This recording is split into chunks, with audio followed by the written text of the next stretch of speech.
When I was in Cancun, I raised my hand every time I had the opportunity and I wasn't called on.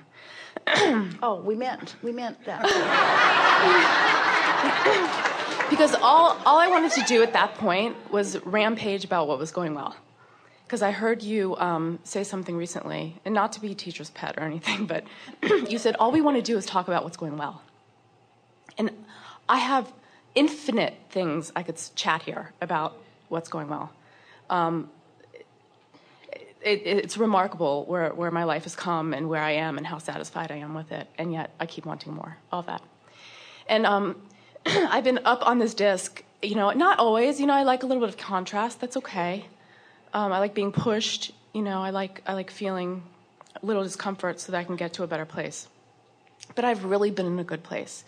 And then what I feel like out of the blue, something happened last week, that was this week actually, that definitely is a pattern. It's something I haven't cleaned up.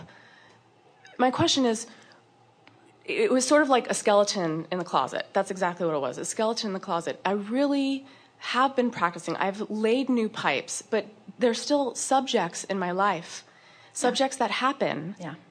And so I know it's like, I just texted my sister in the bathroom. She's like, how's Abraham? I was like, same old, because it is the same old, same old. You're giving us the same stuff.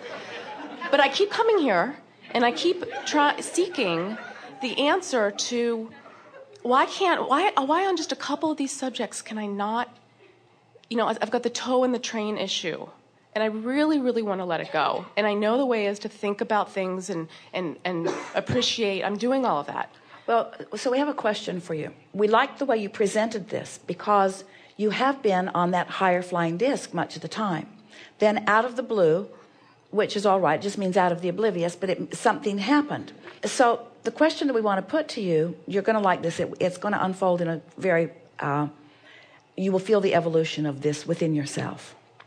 So when something happened, we want to ask, because it's not something that was very active. You could even say it was sort of a dormant thing. For the time that you were on that higher flying disc, this thing that happened, that turned up that you didn't like, had been dormant, but now wasn't. Because if it turns up, that means you were at a vibration and it jumped on with you, so to speak, by law of attraction. So our question to you, and we're just feeling our way through this with you, how dormant was that vibration? Did it really shock you when it happened, or was it so familiar? So it wasn't all that dormant. So what you're saying to us is, for a while, it happened to Esther too. While Esther was in Cancun with those events, and she had the benefit of 2 seminars back to back. So by the time we had had this conversation about these discs, well, this is the best way to explain it to you. Before a gathering like this, Esther has a process because she wants to make sure that she is vibrationally ready for Abraham, for you. So she does her best to get a good night's sleep so that she feels rested. She allows herself enough time to prepare herself. She meditates. She makes lists of positive aspects. She deliberately tunes herself into a frequency where she's certain that she can articulate Abraham in the finest points that we are presenting. It's just been her process for a long time. In Cancun, because she was tending to her vibration on a moment-to-moment basis, that tuning was not necessary before each seminar because she was already right there. She was there and stayed there day after day after day after day. That's what you're talking about too. But it doesn't mean that she didn't have other beliefs that could potentially be activated. They just weren't active then because, in part, the surroundings made it easier. You couldn't look out the window without seeing something beautiful. You couldn't walk down the hallway without meeting someone lovely. In other words, it was a really comfortable and rather easy environment in which to stay tuned to the higher frequency for a longer period of time. And so Esther thought, I've got it, I've got it, I've got it, I've got it, I understand it. I love the new disc concepts. I love the laying of the new pipes concept. I love it, I've got it, I've got it, I've got it, I've got it. But then something happened. Something happened that went right to the heart of a concern that she's had for a very long time. And she found herself on that lower disc and in tremendous pain for being there, because nothing's worse than being here and then being here. Nothing is worse than being in that place and resonating with who you are and then moving to another place. But then we say to Esther, did you misunderstand? Did you think that our message to you was never think another thought? Never sort through the contrast at all ever again? Never find a lower vibration? Never feel the appreciation of the higher frequencies because you found a lower frequency? In other words, this is what the molding of the clay is. Earlier, when our friend is asking how we feel about you, it is with appreciation for that very concept that we love you the very most of all. Because you are willing to sift through for the purpose of tuning yourself more and more consistently to the higher frequencies. But never ever did you intend, or would we ever want you to say, I'm just going to get there and stay there and never again explore contrast and put a subtle new evolution into something again. You're never going to get it done. So the most important thing that we want to say to you is, don't be hard on yourself when you dip out of that frequency. Instead, say to yourself, there's a pretty strong momentum going here that isn't serving me. And I acknowledge that the momentum is there, but not, I'm going to stop this momentum. I'm going to practice a different one and make it more dominant. Ooh, that's the most important thing that you've ever heard us say. And you heard it, didn't you? My work isn't to stop the momentum that isn't pleasing me. It's to start the other momentum that is and give it enough attention that it takes precedence over, so that eventually this high-flying vibration is so dominant within me that almost nothing, not nothing, because we don't want there to, when almost nothing ever brings me to that lower vibration, you will have remerged into non-physical.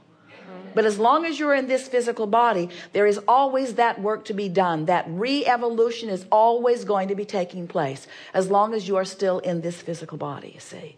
And it's a good thing, not a bad thing. And your negative emotion is a good thing, not a bad thing. And your awareness of it is a really good thing, not a bad thing. And what in the world does it matter if you choose a disc that isn't serving you very well when you have this knowledge? But can you jump off of it all of a sudden? No. Hang on, it'll be over in a little while. You're going to slumber, you're going to be distracted, you're going to meditate. You got to understand that the source within you knows who you really are and what you really want. And so those paths are being open to you all the time. You can't possibly go into the darkness and stay there. You cannot possibly do that, you see.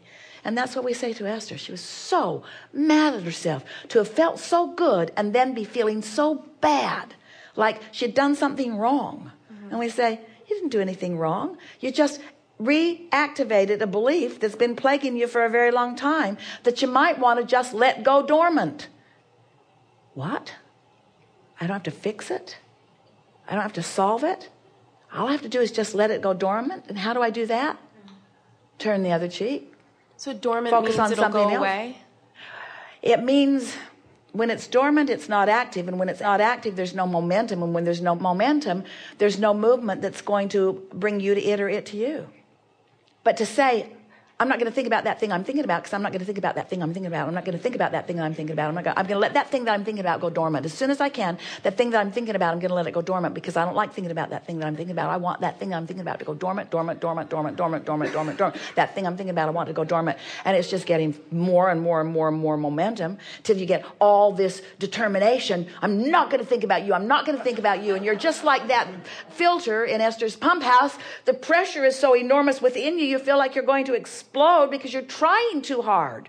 This work is about not trying. This work is about understanding that step one was all the trying that you had to do. Step one and sifting through the contrast caused you to put everything you want into the vortex, and then we're on it, step two. So then your work, you've done all the work with your step one, and law of attraction and those like us have gathered up all the cooperative components. Now your work is to chill. Your work is to let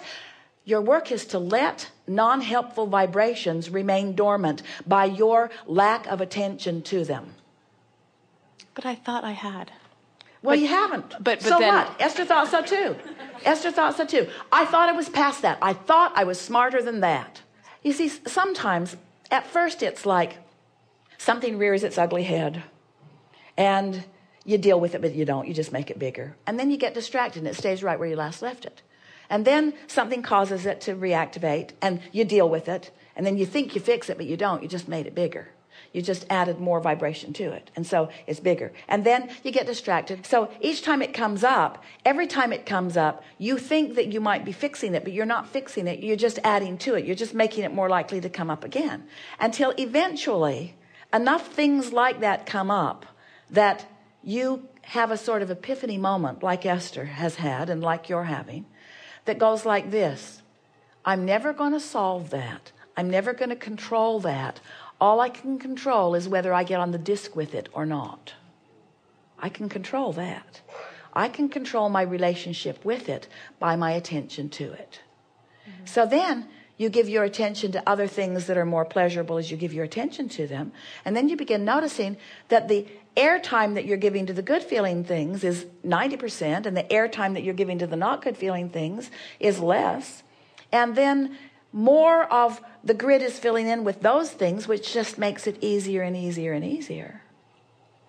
Esther had such a vivid image the other day of being like a radio transmitter receiver, and she's got a little tuning knob on her.